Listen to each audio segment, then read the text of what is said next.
पहलगाम आतंकी हमले के बाद भारत सरकार ने पाकिस्तान पर एक और प्रतिबंध लगाया है। यह प्रतिबंध है एयर स्पेस यूज ना करने देना। यानी अब पाकिस्तान से जो भी उड़ान बाकी देशों में जाती थी वाया भारत होते हुए, अब वाया भारत नहीं जा सकेंगी। यानी भारत का एयर स्पेस पाकिस्तान यूज नहीं कर सकेगा। कौन से विमान यूज नहीं कर पाएंगे? इसमें पाकिस्तान में जो विमान रजिस्टर्ड हैं, जो बाहरी किसी अन्य कंपनी के विमानों को पाकिस्तान ने लीज पर लिया है, वो विमान एयर स्पेस यूज नहीं कर पाएंगे। 23 मई तक का ये प्रतिबंध लगाया गया है। तमाम जानकारी के साथ विभावरी मौजूद हैं। विभावरी, सबसे पहले तो क्या निर्णय हुआ है, किस तरह के विमान? 30 अप्रैल को खबर आई कि जो पाकिस्तान के जितने भी एयरक्राफ्ट हैं वो भारतीय एयर स्पेस नहीं यूज़ कर पाएगा, और ये नियम मतलब जो प्रतिबंध है ये 23 मई तक लागू रहेगा। इसमें वो सारे विमान हैं जिनका रजिस्ट्रेशन या संचालन पाकिस्तान करता है या जिसे पाकिस्तान ने लीज पर लिया है। इसमें कॉमर्शियल एयरलाइंस और मिलिट्री फ्लाइट्स दोनों शामिल हैं। और पाकिस्तान इंटरनेशनल एयरलाइंस है जो PIA, ये टोटल 32 एयरक्राफ्ट्स हैं, 32 विमान हैं जिन्हें ये ऑपरेट करता है, और ये 32 विमान अब भारत के एयर स्पेस से नहीं जा पाएंगे। अब कहाँ जाने के लिए ये भारतीय एयर स्पेस यूज़ करते थे? ये है बीजिंग, कुआलालंपुर और बैंकॉक। ये 3 जगहें हैं जहाँ पे जाने के लिए ये भारतीय एयर स्पेस का इस्तेमाल करते थे। अब इन्हें चाइना या श्रीलंका से होकर गुजरना पड़ेगा। ये मैप आपको अपनी स्क्रीन में दिख रहा होगा कि इतना लंबा रूट तय करके अब पाकिस्तान को इन देशों में जाना होगा।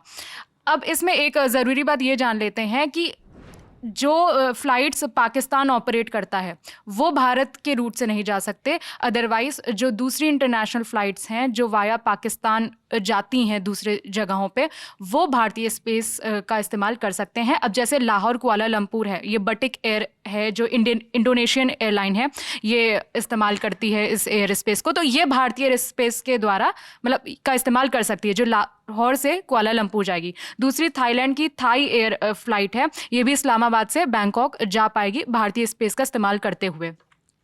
अब इसमें यह है कि पाकिस्तान को कितना नुकसान होगा। अब जाहिर सी बात है, इतना लंबा रूट अगर ये तय करके जाएंगे तो इन्हें ज़्यादा समय लगेगा। चाइना और श्रीलंका होते हुए जाएंगे तो ज़्यादा समय लगेगा, तो जो इनका स्केड्यूल है वो डिसरप्शन होगा, भाई टाइम ज़्यादा होगा, और मिनिमम 1.5 से 2 घंटा तो इन्हें एक्स्ट्रा लगेगा ही लगेगा इतने लंबे रूट को सफ़र करने के लिए। बीच में इन्हें एक हॉल्ट लेना पड़ेगा, फ्यूल एक्स्ट्रा लगेगा।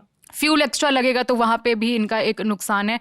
और बता दें कि पिछले हफ्ते पाकिस्तान ने भी पहले ये एक्शन लिया था कि इन्होंने अपना जो इनका एयर स्पेस था वो भारतीय विमान के लिए उन्होंने बैन कर दिया था।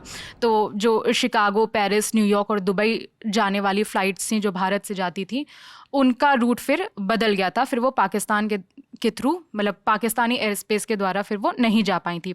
तो एक अभी BBC की ही एक रिपोर्ट पढ़ी थी जिसमें एविएशन कंसल्टेंट और एयर इंडिया के पूर्व एग्जीक्यूटिव डायरेक्टर हैं, उन्होंने बताया था कि फिर भारत को भी जो नुकसान हुआ था कि जो विमान मुंबई से यूरोप और अमेरिका जाते हैं उन पर तो खास असर नहीं पड़ा था, लेकिन जो दिल्ली से जाते हैं विमान उन पर उन्हें डी रूट करना पड़ा था, उन्हें थोड़ा नुकसान हुआ था। और वही बात है कि लंबा सफ़र तय करना, कॉस्ट की जो उन्हें गुजरात से फिर डी रूट करते हुए, हाँ, ये स्पेशली जो दिल्ली, लखनऊ और अमृतसर से जो फ्लाइट्स जाती हैं।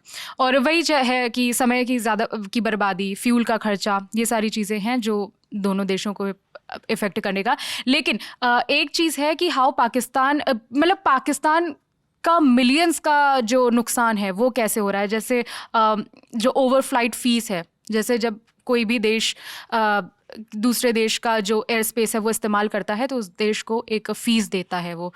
तो अब पाकिस्तान को वहाँ पे नुकसान है। तो एक हिंदुस्तान टाइम्स की एक रिपोर्ट है, तो इससे पहले भी पाकिस्तान ने प्रतिबंध लगाया था भारतीय एयरलाइंस पर 2019 में। हाँ, ये पुलवामा अटैक केस। हाँ, तो हिंदुस्तान टाइम्स की रिपोर्ट के अनुसार कम से कम मतलब मिनिमम ये है कि $100 मिलियन का नुकसान हुआ था पाकिस्तान को, क्योंकि फिर वो फ़ीस जब हम वो स्पेस यूज़ नहीं कर रहे हैं तो हम उसकी फ़ीस नहीं देंगे। तो इससे वही है कि एक तरह से अपने पैरों पर भी कुल्हाड़ी मार रहे हैं, भाई आपका ही नुकसान हो रहा है।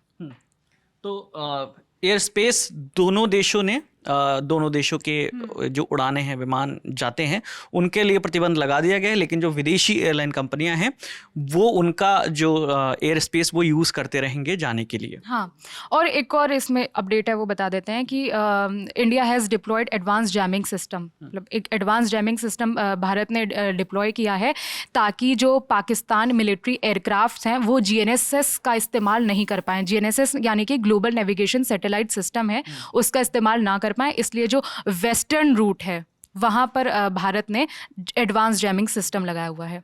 बिल्कुल। तो ये पाकिस्तान पर प्रतिबंध लगाया गया है। 30 अप्रैल को ये खबर आई और ये 23 मई तक ये बैन लागू रहने वाला है।